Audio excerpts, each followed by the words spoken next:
সঞ্জয় রায়ের প্রতিক্রিয়া অনেকে জানতে চাইছেন যে কেমন ছিল। আমরা আদালতে একেবারে তার কাছেই দাঁড়িয়েছিলাম। ওপেন এজলাসে রায় ঘোষণা হয়েছে, সেখানে দেখতে পাচ্ছি যে সঞ্জয় একেবারে ভাবলেশীন। যখন তার টিল ডেথ, যতদিন বেঁচে থাকবে তাকে কারাবাস করতে হবে, তারপরে তাকে কান্নায় ভেঙে পড়া, তাকে ভয় পাওয়া, কোনো রকম তার মধ্যে প্রতিক্রিয়া দেখতে পাইনি। পুরো সময়টাই তিনি ছিলেন ভাবলেশীন। এটা কিন্তু সত্যি ভাবার যে এইরকম একটা ঘটনার পরে, এইরকম একটা রায় ঘোষণার পরেও একজন আসামি কিভাবে এইভাবে। আজকে রায় ইতিমধ্যে ঘোষণা হয়েছে, আপনারা সবাই জেনেছেন যে আর.জি. কর কাণ্ডে মূল অভিযুক্ত সেই সঞ্জয় রায়, তার সব পর্যায়ে দাবি ছিল যে সর্বোচ্চ সাজা অর্থাৎ ক্যাপিটাল পানিশমেন্ট, ডেথ সেন্টেন্স, ফাঁসি হোক সঞ্জয় রায়ের। কিন্তু আদালত সেই দাবিতে কিন্তু সাড়া দেয়নি। আদালত পরিষ্কারভাবে জানিয়েছে যে যে সমস্ত সাক্ষী সাবুত তথ্য প্রমাণ আদালতের কাছে উপস্থিত হয়েছে, তার ভিত্তিতে আদালত এই জায়গায় পৌঁছেছেন, এই জাজমেন্ট দিচ্ছেন যে এটা রেয়ারেস্ট অফ রেয়ারেস্ট ম্যাটার নয়। সেই কারণে আমি তাকে কোনো রকম কোনো ক্যাপিটাল পানিশমেন্ট বা ডেথ সেন্টেন্স আমি ঘোষণা করতে পারছি না। আমি যে 3টি ধারায় সঞ্জয় রায়কে গত 18ই জানুয়ারি 2025 তাকে দোষী সাব্যস্ত করেছিল আদালত, first additional district and session জাজ শিয়ালদা। সেখানে তিনি 64 ধারায় অর্থাৎ রেপ, সেই ধর্ষণের জন্য তাকে যাবজ্জীবন কারাদণ্ড এবং ফাইন, অনাদায়ে আরও কিছু মাসের জেল। তারপরে যে 103-1 অর্থাৎ মার্ডার, সেই মার্ডারের জন্য তা সেখানেও যাবজ্জীবন এবং ফাইন ঘোষণা করেছেন।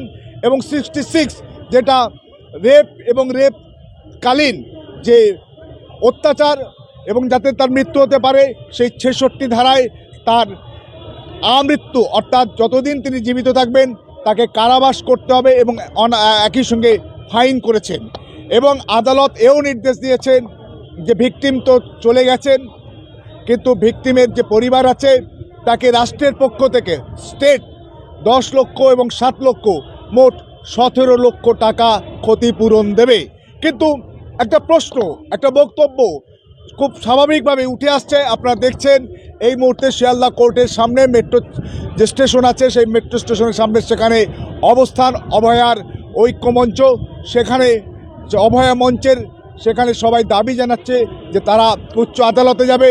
এমনকি তার বাবা মায়ের পক্ষ থেকেও দাবি জানা হয়েছে তারা উচ্চ আদালতে আপিল করবে ফাঁসির জন্য। কিন্তু সব পক্ষই উচ্চ আদালতে যেতে পারে।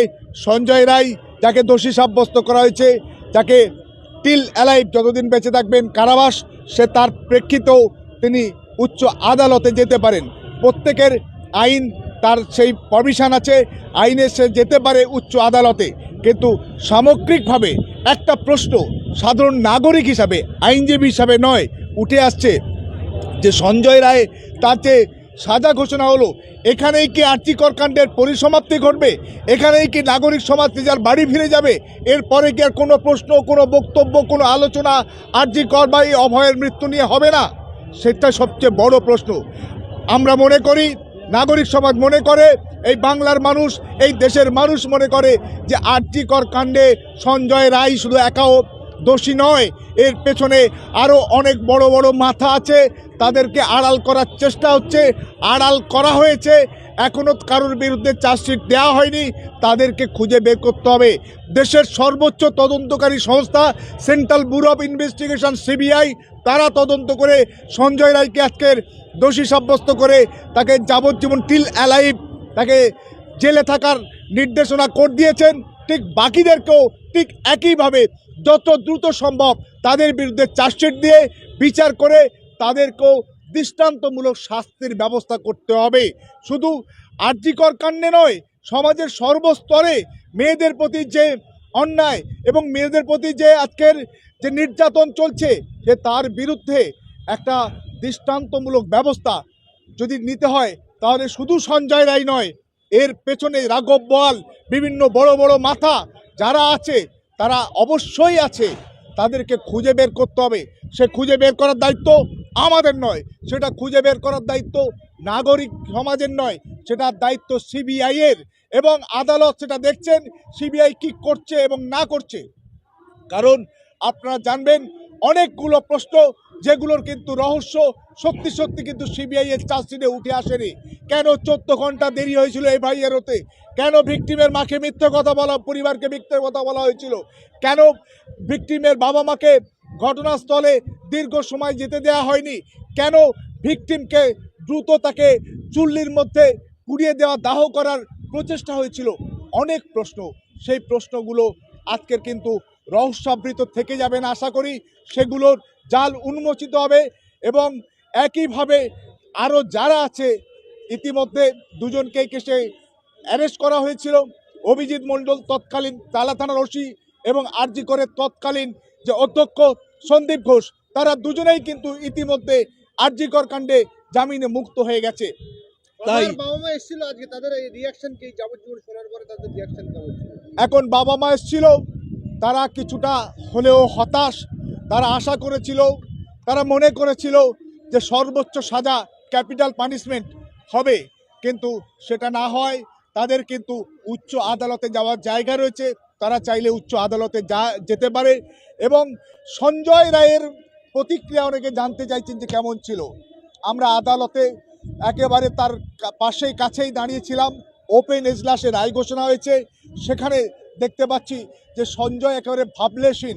যখন তার টিল ডেথ, যতদিন বেঁচে থাকবে তাকে কারাবাস করতে হবে, তারপরে তাকে কান্নায় ভেঙে পড়া, তাকে ভয় পাওয়া, কোনো রকম তার মধ্যে প্রতিক্রিয়া দেখতে পাইনি। পুরো সময়টাই তিনি ছিলেন ভাবলেশীন। এটা কিন্তু সত্যি ভাবার যে এইরকম একটা ঘটনার পরে, এইরকম একটা রায় ঘোষণার পরেও একজন আসামি কিভাবে এইভাবে ভাবলেশীন হয়ে থাকতে পারে। কালকে শুনছিলাম কান্নাকাটি করছিল, এই শনিবার দিন যে বলছিল কান্নাকাটি করছিল, কিন্তু আজকে কিন্তু প্রথম দফায় যখন যে তার বক্তব্য শোনার জন্য আদালত প্রায় দীর্ঘ সময় 40-45 মিনিট তিনি ডকে দাঁড়িয়েছিলেন, সেখানেও ছিলেন ভাবলেশীন, নির্বিকার।